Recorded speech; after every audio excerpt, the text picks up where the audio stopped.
We're back with the week that was in Wisconsin sports, recapping all of your favorite teams right here on Fox Sports Wisconsin. We start with the Milwaukee Bucks, who, coming off of a long 4-game road trip, opened the week with 2 losses, one at home against the San Antonio Spurs and the other on the road in their first matchup against the Chicago Bulls. Milwaukee would return home for a matchup on Friday night against the Dallas Mavericks. The Bucks getting off to a great start, building a 17-point lead before the Mavs would come back to make it a game in the fourth quarter. The Bucks coming up with a handful of big defensive plays, but none bigger than John Henson's deflection on Dirk Nowitzki to set up Chris Middleton for the game winner, who led the team with 27 points. Here's what John Henson had to say after the game on the Bucks' tough play down the stretch.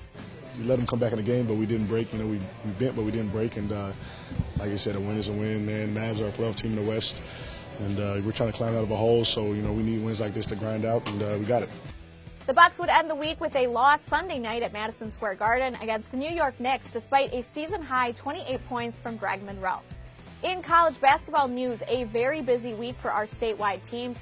We start with the Wisconsin Badgers, 2 Big Ten losses for them against Indiana and Maryland. For the University of Wisconsin Milwaukee Panthers, an undefeated week for them with 3 wins against Northern Kentucky, Youngstown State, and Cleveland State. Marquette getting some national attention for their win on the road against top 10 ranked Providence. Marquette trailed by 8 before coming back to tie the game, and then a block by Henry Ellenson secured the 1-point win for Marquette. The Golden Eagles then returned home and defeated St. John's on Al McGuire Day over the weekend. Wild card weekend in the NFL, the Packers eager to put the regular season behind them, coming off of 2 consecutive losses.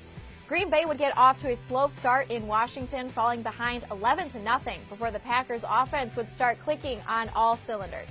Eddie Lacy and James Starks each had a rushing touchdown. Aaron Rodgers would add 2 more passing touchdowns and throwing for more than 200 yards. The Packers would win this one 35-18 to knock off the Redskins. Green Bay will now go on the road to play the number 2 seed Arizona Cardinals on Saturday night. That's a wrap on the week that was in Wisconsin sports. Be sure to follow all of your favorite teams all week with us right here on Fox Sports Wisconsin.